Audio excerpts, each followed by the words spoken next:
నమస్తే, welcome to big TV. నేను మీ గౌతమి. అయితే అమ్మ మాట ఛానల్ అలాగే చెర్రీ సతాక్షి అదే పెరుగు పచ్చడి ఛానల్స్ గురించి నిన్న మనం మాట్లాడడం కూడా జరిగింది.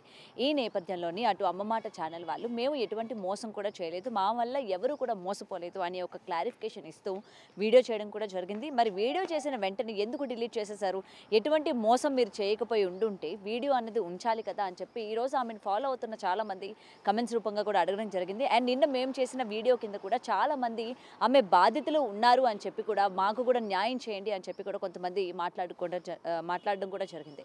సో ఇదే కాకుండా అటు పెరుగు పచ్చడి ఆంటీ కూడా అటు జ్యోతిష్యం ఇవన్నీ అయిపోయినట్టున్నాయి. ఇప్పుడు రీసెంట్గా ఆమె ఒక శారీస్ బిజినెస్ కూడా స్టార్ట్ చేసిందనమాట.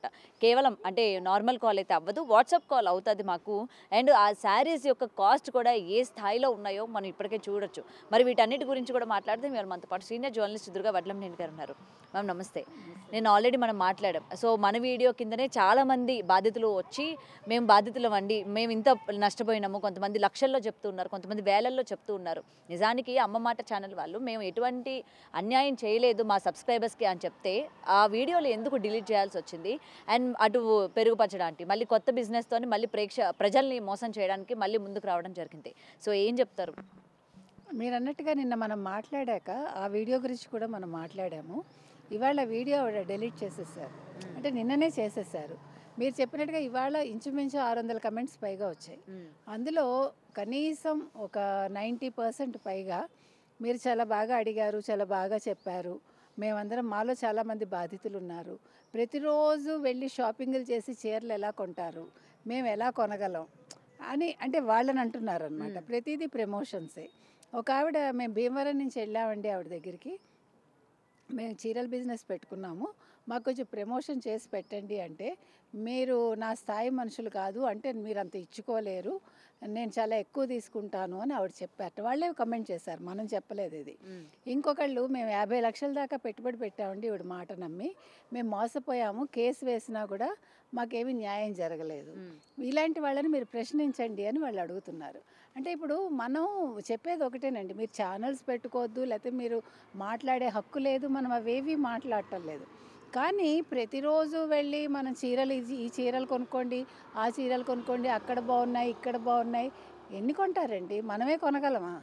మన నెల రివర్స్లో అంటే మామూలుగా అయితే మనం తులసికోటకి కుడి నుంచి ఎడమకు వస్తాం, కానీ ఆవిడ ఎడమ నుంచి కుడికి వస్తే ఎవరో కమెంట్ చేస్తే నేను ఇలాగే చేస్తాను, మీకు ఇష్టమైతే ఫాలో చేయండి, లేకపోతే లేదు.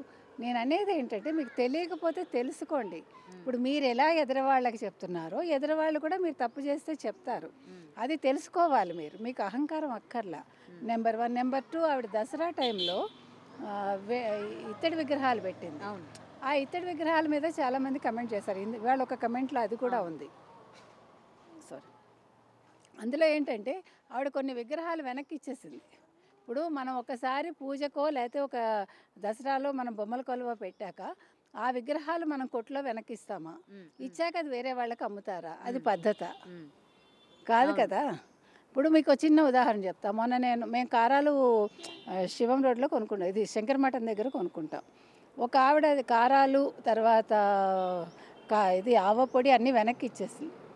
ఇచ్చేస్తే నాకు ఆ కొట్టు వాళ్ళు ఏం చెప్పారంటే, మేడం ఇది మేము మళ్ళీ అమ్మం, మాకు ఆవిడ చాలా కాలం మాకు కస్టమర్ కాబట్టి మేము తీసుకున్నాం, మామూలుగా తీసుకోం, ఉప్పు కూడా వెనక్కి ఇస్తానంది ఆవిడ, ఉప్పు మేము తీసుకోమన్నారు. అంటే వాళ్ళు ఎంత నిబద్ధతతో ఉన్నారో మీకు చెప్తున్నాం. మేము ఇది వేరే వాళ్ళకి అమ్మమండి, మా ఫ్యామిలీలోనే వాడుకుంటాము, మేము మళ్ళీ దాన్ని రీసేల్ చెయ్యం అంటే అది పద్ధతి. అలాంటిది ఇక్కడ దసరా బొమ్మలు అసలు ఇతడు ఎవడైనా పెట్టుకుంటాడా? ఇంకొకటండి, ఇప్పుడు ఆవిడ చూపించి ఆవిడ కూడా వ్యాపారం చేస్తుందంటారు, ఇత్తడి వ్యాపారం కూడా వాళ్ళు మొదలు పెట్టారని, అది మనకు తెలియదు. నేను ఒకటే చెప్తానండి, ఇప్పుడు వాళ్ళు ఎవరో చేశారని మనం చెయ్యక్కర్లా. ఇప్పుడు ఇత్తడి సామాన్ తోమడం ఎంత పని తెలుసా? నాకు ఇత్తడి మా ఇంట్లో చిన్నప్పటి నుంచి అలవాటు. గిన్నెలు కాదు, లేకపోతే మా నాన్నగారు, మేము కేరళ అన్ని చోట్ల తిరిగాం కదా, అప్పట్లో కేరళ ఇలాంటి చోట్ల మీకు హ్యాండీక్రాఫ్ట్స్ ఉంటాయి కదా, తమిళనాడులో ఈవెన్ ఏమంటారు కొవ్వొత్తి స్టాండ్లు కూడా మాకు ఇత్తడివి అప్పుడు అలవాటు. గ్లాసే కాకుండా ఇత్తడివి అప్పట్లోనే మా ఇంట్లో ఏకంగా ఎన్ని ఉంటాయో. నేను అనేది ఏంటంటే, మీరు మెయింటైన్ చేయగలిగితే కొనుక్కోండి, వాళ్ళు ఎవరో పెట్టుకున్నారని మనం పెట్టుకోవద్దు. తర్వాత పూజలు అనేవి, పూజలు మీరు యూట్యూబ్ కోసం చేయకండి. ఎందుకు చెప్తున్నానంటే నేను చాలామందిని చూసా ఇటీవలి కాలంలో గ్రాండ్గా ఆ ప్లాస్టిక్ పూలు తెస్తారు, ఇవన్నీ తీసుకొచ్చి అలంకరిస్తారు. మీకు అసలు దేవుడు కనిపించాడు, ఇవన్నీ కనిపిస్తాయి. తర్వాత ఒక కనీసం ఒక 1/2 కిలోమీటర్ ఉంటుంది ఆ దూరం దేవుడికి ఈ చేసిన అలంకరణకి. మరి పూజ ఎక్కడ చేస్తారు? పూజ ఎక్కడ చేస్తాం మనం? దేవుడి దగ్గరికి వెళ్ళి కదా పూజ చేయాలి. మరి ఎలా? దీని మూలంగా ఓ వీడియో చేయటం. ఇప్పుడు మీరు ఇవి పెట్టారు, అప్పుడు పక్కవాడు చూసేవాడు, ఓ ఇవి ఎక్కడ కొన్నారు, భలే ఉన్నాయే అడగడం వెంటనే. అంటే మీరు పూజ చేసేది మీకు వ్యూస్ రావాలి, మీరు పూజ చేసేది మీకు సబ్స్క్రైబర్స్ రావాలి, మీరు పూజ చేసేది డబ్బులు రావాలి. అది కాదు. మీరు సింపుల్గా చేయండి. దేవుడు ఎప్పుడు కూడా అంటే మీరు గుళ్ళల్లో మనం చూస్తే గర్భగుడి సింపుల్గా ఉంటుంది, దేవుణ్ణే అలంకరిస్తారు. ఎక్కువ వేలం వెరిగా అలంకరణలు ఉండవు. మీరు గమనిస్తే కనుకైతే మనం చక్కగా మామిడి తోరణాలు కడతాము, చేస్తాము. ప్లాస్టిక్ పూలు అంటే ఇప్పుడు పెట్టుకుంటున్నారు వాళ్ళ ఇష్టం, నేను దాని గురించి అంటల్లా. ఈ పిండి వంటలు లేకపోతే ఈ చేసినవన్నీ చుట్టూ పెట్టేసి పూజ చేయడానికి ప్లేస్ లేకుండా అది చిత్రంగా అనిపిస్తుంది నాకు. రెండోది, ఇదే వీళ్ళ అమ్మాయిలు ఒక వీడియో చేశారు గతంలో, దీపాల్లో ఎన్ని వత్తులు వేయాలి, 2 వత్తుల 3 వత్తుల, అది చాలా వ్యంగ్యంగా చేశారు దాని మీద. వీళ్ళిద్దరు కూతుళ్ళు, ఈ జయమ్మ గారి ఇద్దరు కూతుళ్ళు. అంటే ఎందుకు చెప్తున్నానంటే ఒత్తులు అనేవి 2 కుందులు పెడతాము, 2 ఒత్తులు వేస్తాం మనం.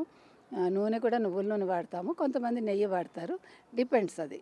తర్వాత మీకు పూజా విధానం అనేది ఎవరింట్లో వాళ్ళకి ఒక పద్ధతి ఉంటుంది, ఒకళ్ళు చెప్పి మనం చేయక్కర్లా. అంటే పూజ తెలియని ఇళ్ళు ఉండవు నాకు తెలిసి. ఇప్పుడు మీ అమ్మగారు చెప్పింది మీరు ఫాలో అవుతారు, మా అమ్మగారు మా అమ్మమ్మ చెప్పింది ఫాలో అయ్యారు, లేకపోతే వాళ్ళ అత్తగారు చెప్పింది ఫాలో అవుతారు. మనం పెళ్ళయ్యాక మన అత్తగారు చెప్పింది ఫాలో అవుతుంది. దానికి ఎవడో వచ్చి మనకి నువ్వు దీపాల్లో ఇన్ని ఒత్తులు వేయాలి, ఏంటండి ఇదంతా కొత్త సంప్రదాయాలు మనకు అవసరమా? అండ్ కేవలం వీళ్ళు ఏంటంటే మీరు అన్నట్టు వ్యూస్ కోసము ఇగోండి పూజలు ఇలా చేయాలి, లేకపోతే ఈ విధంగా దీపాలు పెట్టాలి, ఈ విధంగా చేయాలి అని చెప్తూ ఉంటే చూసిన వాళ్ళు, ఎందుకంటే మా ఇంట్లో కూడా ఉన్నారు, ఇగో ఈవిడ చెప్పింది ఇలాగే చేయాలని, నువ్వు చెప్పేది కాదు నేను చెప్పేది కాదు, ఇవాళ నుంచి ఈవిడ చెప్పినట్టు చేద్దాం అంటే గుడ్డిగా నమ్మేస్తున్నారు వీళ్ళని. నేనంటే ఇప్పుడు ఈ దీపంలో ఈ నూనె వెయ్యండి, అది ఎవడు చెప్పాడండి? ఎక్కడా లేదు. నువ్వుల నూనె అనేది అనాదిగా వస్తుంది. లేకపోతే మనం ఆవదం నూనె ఎప్పుడు వాడామంటే చదువుకోవటానికి ఆవదం నూనె, కళ్ళకి మంచిది ఆవదం, కళ్ళకి చలవని ఆవదం నూనె, ఆవదం వత్తులు వేసి పెట్టేవాళ్ళు. అంటే నేను అనేది కొత్తగా వీళ్ళని చూసి ఎవడు నేర్చుకోకర్లా. మీరు మీ సంప్రదాయం ఒకటి ఉంటుంది ప్రతివాడి. ఎందుకంటే ఇప్పుడు మీకు ఒక ఇంట్లో ఉండే పద్ధతి ఇంకో ఇంట్లో ఉండదు. మీరు అనుకుంటున్నారు ఒకే కులం వాళ్ళైనా వాళ్ళు ఉండే ప్రాంతాలను బట్టి అలవాట్లు మారుతాయి, వేరేగా ఉంటాయి. అంటే స్థానిక ఇది కూడా పడుతుంది వాళ్ళ మీద. కాబట్టి నేను ఇలా చేశాను కాబట్టి మీరు ఇలా చేయండి అవసరం లేదు. మీరు ఏం చేస్తున్నారో అదే చేయండి. మీకు దేవుడి మీద భక్తి ప్రధానం, అంతే. అర్థమైందా? నేను చెప్తున్నది అది. ఇప్పుడు ఈ అమ్మ మాట కావచ్చు, లేకపోతే మీరు చెప్పిన పచ్చడాంటి కావచ్చు, మనకి కమెంట్స్లో చాలామంది గురించి పెట్టారు, మేడం ప్లీజ్ మాట్లాడండి మేడం. ఇంకొక విషయం ఏంటంటే ఇప్పుడు వీళ్ళ చేసే తప్పులు వేలెత్తి చూపిస్తున్నామని చెప్పి వాళ్ళ యొక్క కమెంట్ సెక్షన్లు కూడా ఆఫ్ చేసుకుంటున్న పరిస్థితి అన్ని ప్లాట్ఫామ్స్లో. వాళ్ళకున్న ఇన్స్టాగ్రామ్ కావచ్చు, ఫేస్బుక్ కావచ్చు, యూట్యూబ్ కావచ్చు, అన్నింటిలో కూడా కమెంట్లు ఆఫ్ చేసేసుకుంటున్నారు. అంటే జనాలు ప్రశ్నించకూడదు మమ్మల్ని, మేము ఏం చెప్పినా సరే ఫాలో అవ్వాలి, మమ్మల్ని వాళ్ళు ప్రశ్నించే తత్వం వాళ్ళల్లో స్టార్ట్ అయిపోతుంది. అంటే మేము తప్పు చేస్తున్నాము అని వాళ్ళకి తెలిసిపోయింది కాబట్టి మనం కమెంట్స్ ఆఫ్ చేసుకోవాలి అని చెప్పి ఈ ఆఫ్ కూడా చేసుకుంటున్న పరిస్థితి ఉంది. సో అయినా జనాలకి ఇంకా కూడా బుద్ధి రాకుండా అంతా ఇంకా వేలల్లో చూస్తూ ఉంటారు, లక్షల్లో చూస్తూ ఉంటారు ఆ వీడియోలు. ఇవాళ మనకు వచ్చిన వీడియోస్లో సగం పైగా అది మీరు ఆ ఛానల్ చూడకండి అని పెట్టారు. మనం ఏం చెప్పట్లే, మీకు నచ్చితే చూడండి కానీ గుడ్డిగా ఫాలో అవ్వకండి. తర్వాత నిన్నను క్వాంటమ్ ఒకటిను క్వెస్ట్నెట్ ఒకటి, ఈ రెండు ఏంటంటే మీరు ఏదైనా సరే ఒకవేళ ఎవరైనా మీకు ఇగో ఇందులో చేరండి అని చెప్తే మీరు ఏం చేయొచ్చు అంటే మీరు గూగుల్కి వెళ్ళి సెర్చ్ చేయొచ్చు. Google will advise, Google will advise ఇది మీరు చేయొచ్చు చేయకూడదు. నిన్న మనం అడగగానే ఇది నమ్మదగిన కంపెనీ కాదు, మీరు మా సలహా లేకుండా వీటిలో చేరకండి అని గూగుల్ నాకు ఇచ్చింది. క్వాంటమ్ను క్వెస్ట్నెట్. అంటే ఎందుకు చెప్తున్నానంటే మీకు ఏమీ తెలియదు, బట్ మీ చేతిలో ఫోన్ ఉంది కదా, మీరు గూగుల్కి వెళ్ళండి అబ్బా. మీకు ఎవ్వరు చెప్పేవాళ్ళు లేకపోతే మీరు గూగుల్ని అడగండి, గూగుల్ విల్ గైడ్ యూ. అంటే గూగుల్ని 100% నమ్మమని నేను చెప్పట్లే, అట్లీస్ట్ సమ్ ఎక్స్టెంట్ అది మనకి గైడ్ చేస్తుంది. నెంబర్ 1. నెంబర్ 2, మనకి తెలియకపోతే నిన్న కూడా మనం చెప్పాం, ఇవాళ కూడా మన అడిగారు కాబట్టి మనం మాట్లాడుతున్నాం. దయచేసి గుడ్డిగా ఎవరిని నమ్మకండి. మీరు ఏదైనా వింటే ఇంకొకటి మీ స్తోమత చూసుకోండి. అప్పులు చేసేది వాళ్ళు ఎవరో బంగారం కొన్నారు, నేను ఇప్పుడు బంగారం కూడా కొనొద్దంట. ఎందుకంటే ₹1,00,000 అయిపోయింది. వాళ్ళ బంగారం మీరు ఒకవేళ అప్పు చేసుకున్నా, అంటే మామూలు సాధారణ మహిళలు చెప్తున్నా, అది పోయిందనుకోండి భర్త ఏమంటాడు? నన్ను పోరు పెట్టి కొనిపించావు, ఇప్పుడు ఆ నగ పోయింది, ఆ డబ్బులు ఉండుంటే మనం డిపాజిట్ వేసి ఉండేవాళ్ళం, లేకపోతే ఎఫ్డి వేసి ఉండేవాళ్ళం, లేకపోతే పిల్ల చదువుకు వచ్చేది, లేకపోతే పిల్లాడి చదువుకు వచ్చేది అంటారా? అంటే బంగారం కొనడం తప్పని నేను అంటలే, వాళ్ళు ఎవరో కొన్నారు కాబట్టి నేను కూడా కొనాలి అని నా తాహతకు మించి నేను కొనకూడదు అంటున్నా. అంతే నేను చెప్తున్నా. ఆవిడ ప్రతిదీ ఏంటి రోజు చీరలు, రోజు డ్రెస్సులు, ఇది ఈఎంఐకి అంటే వీళ్ళకి ఏంటంటే ప్రమోషన్స్కి వెళ్ళినప్పుడు వాళ్ళు ఇస్తారు, డబ్బుతో పాటు వాళ్ళకి కొన్ని చీరలు కొన్ని డ్రెస్సులు ఇస్తారు, అవి కాంప్లిమెంటరీని ఇక్కడ చూపిస్తారు వాళ్ళు. అది మనం పిచ్చాళ్ళలాగా వాళ్ళు కొనేసుకున్నారు కాబట్టి మనం కొనుక్కోవాలనుకుంటే మనం పిచ్చాళ్ళం అవుతాం. నేను చెప్తున్నది అది. వాళ్ళు మేము ఇది డబ్బులు తీసుకున్నామని ఎవడు చెప్పడుగా. వాళ్ళు చెప్తే వాళ్ళు అంత ఫ్రాంక్గా ఏమి ఉండరు. నిన్న ఆవిడ ఖచ్చితంగా అమ్మ మాట అంటే అమ్మ మాటే, మరి అమ్మ మాట అంటే అమ్మ మాటే అంటే వీడియో ఎందుకు డిలీట్ చేశారు మీరు? మీరు తప్పు చేయకపోతే, లేదు మీకు భయం వేయకపోతే, మేము ఎన్నో ఎదుర్కొన్నాము, నేను ఎదుర్కొన్నా, మా వారు ఎదుర్కొన్నారు, మా మరిది గారు ఎదుర్కొన్నారు, గుడ్, అందరం కష్టపడి పైకి వస్తామండి. ప్రతి మనిషికి జీవితంలో కష్ట సుఖాలు ఉంటాయి, బ్యాడ్ పీరియడ్ అని అది ఉంటుంది, మీ ఒక్కళ్ళకే కాదు, అది ఎవరం దిగిరాము. అందుకని ఇక్కడ వాళ్ళకున్న సబ్స్క్రైబర్స్ కూడా ఎమోషనల్ బ్లాక్మెయిల్ చేస్తున్నారు. చాలా చాలా చాలా ఇప్పుడు ఈ ఎమోషనల్ బ్లాక్మెయిల్కి ఇంకొకటండి, మీరు ఒప్పుకున్నా ఒప్పుకోకపోయినా మీరు మనుషుల్లో ఉండే ఒక చిన్న బలహీనత ఏంటంటే, ఎవరైనా అందంగా ఉన్నా, కొంచెం రంగుగా ఉన్నా తొందరగా పడిపోతారు. మీరు గమనించండి. అది మీరు అనుకోవచ్చు రంగు ఏంటండి, నేను రంగు గురించి మాట్లాడిన ఒప్పుకోను కూడా, కానీ అది మనిషిలో ఉంది. అది ఆ అట్రాక్షన్ అనేది తెల్లగా ఉండి కాస్త నవ్వుతూ మాట్లాడితే, అంటే మీరు ఒక్కటండి ప్రతి మనిషిని అబ్జర్వ్ చేయటం నేర్చుకోవాలి. అది కూడా ఒక కళే. ఒక మనిషి మాట తీరును బట్టి వీళ్ళు ఎంత ఫ్రాంక్గా ఉన్నారు, వీళ్ళు నిజంగా నిజం మాట్లాడుతున్నారా మనకు తెలిసిపోతుంది. అది అనుభవం మీద వస్తుంది. ఇప్పుడు చాలామందికి ఏమవుతుందంటే చూస్తారు, భర్త వద్దండం అనే కోపం పెట్టుకుని వాళ్ళు ఇంకొంచెం మొండిగా అవుతారు. లేదా అత్తగారు వద్దంది అనుకోండి, నువ్వెవరు చెప్పేదానికి, మా ఆయన ఇస్తాడు, నాకు ఇస్తాడు కరెక్టే, అది మనకు అవసరమా కాదా? ఇప్పుడు ఒక వస్తువు కొనాలి, అవసరమా కాదా? మన ఇల్లు ఎంత ఉంది, మనకి ఇది పెట్టుకునే చోటు ఉందా లేదా, లేదు దీనివల్ల నిజంగా ఉపయోగం ఉందా లేదా, దీనివల్ల నిజంగా ఉపయోగం ఉందా లేదా, ఇవి ఆలోచించుకోవాలి. నేను చెప్తున్నది అది. మీరు వీడియోస్ చూడండి, కానీ ఎంతవరకు అవసరమో అంతవరకే మీరు కొనుగోలు చేయండి. ప్రతిదీ గుడ్డిగా నమ్మద్దు. ఇప్పుడు చాలామంది మేము మోసపోయాం అంటున్నారు, అమ్మ మాట ఛానల్ చూసి మరొకటి చూసి. ఇందాక మీరు అన్నారు ఆ పెరుగు పచ్చడి ఆవిడ, ఆ పెరుగు పచ్చడి ఆవిడ ఏదో కొత్త బిజినెస్ మొదలుపెట్టింది.